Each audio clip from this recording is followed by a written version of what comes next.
Hi art students, it's Miss Knudsen, and I am back to do a lesson with you about one of my favorite artists, Paul Klee. Now I offered a video a little while back that was about Paul Klee and his word art, where he did a poem and he wrote the whole thing out in squares and he painted all the sections in between the letters, all the negative spaces.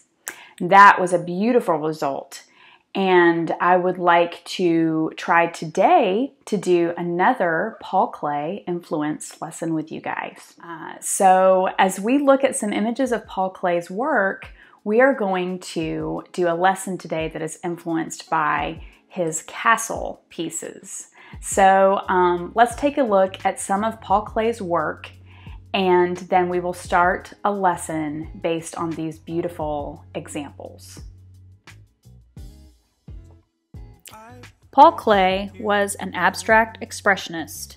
His artwork is very unique and has been hard to categorize. He has influence from Cubism and has a real grasp on minimalism. He describes his subjects with simple shapes and lines.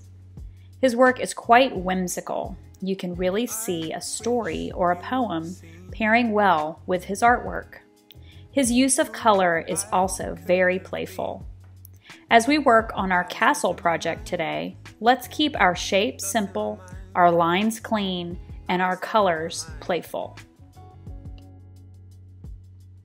I hope you enjoyed looking at some of Paul Klee's work. It's really very lovely, and I hope you can see why I love it so much. So today we're going to do a project that uses some unique materials, some materials that may be destined for the recycling bin or the thrift store.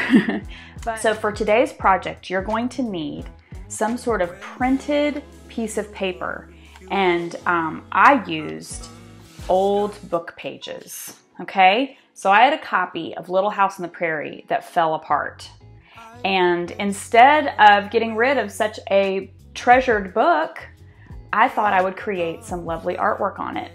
Okay, so if you don't have an old book that's falling apart, then you can always use maybe scrap pages that you printed out something wrong from the computer printer. Maybe your mom and dad have a stack of scrap paper. You could use newspaper. You could use really anything that has printed lines. We're going to use those lines to create our squares and triangles for the castle project. Another thing you will need for this project is pencil, and I used a black colored pencil to outline my shapes. And you will also need some watercolors, okay? And of course a brush and some water to use the watercolors. With your printed page or book page, you will construct your castle drawing. You will use the lines of the text as guiding lines for your shapes. Remember, Klee used simple shapes like squares, rectangles, and triangles. Build your castle using those shapes. Add the sun, or you can make it a moon, in the space above your castle. Start with a regular pencil so you can erase your mistakes. Remember, if you're using a fragile book page, an eraser may tear the page, so be gentle.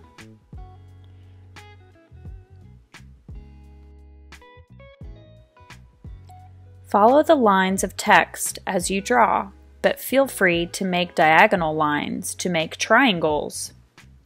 Add contrasting big and small shapes. Find words in the text that you like and put them in the middle of a square or rectangle.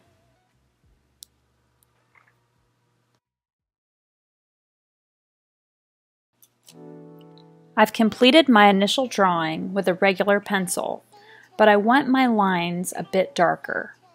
I'm going to go over my lines with a black colored pencil. This will also give me a chance to edit any lines or shapes I'm not crazy about. You can also use a sharpie or a China marker, if you have one available, to make nice, bold lines. As I wake up from this crazy dream, oh, this dream. I had a dream about you last night. And we were listening to Far Side. Something started spinning in the past eye. So I kept singing to the bar side. We were on the last ride. Saying it's the past, but the present moving fast. After completing your drawing, it's time to fill in the colors. Paul Klee used whimsical colors. It would be good to decide what kind of colors you want to use for your castle. Do you want to use warm colors like red, oranges, and yellows, or cool colors like blues, greens, and purples? You can use rainbow colors or even a pattern of colors. Have a good time seeing your castle come to life with color. It might also be fun to choose a very different color for your sun or moon shape. So after looking at Paul Klee's castles, you'll notice that there's all these beautiful shapes and colors that he uses for his piece.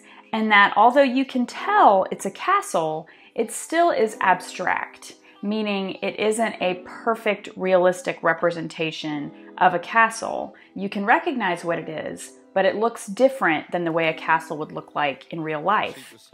So I can show you my finished product example. There it is, okay?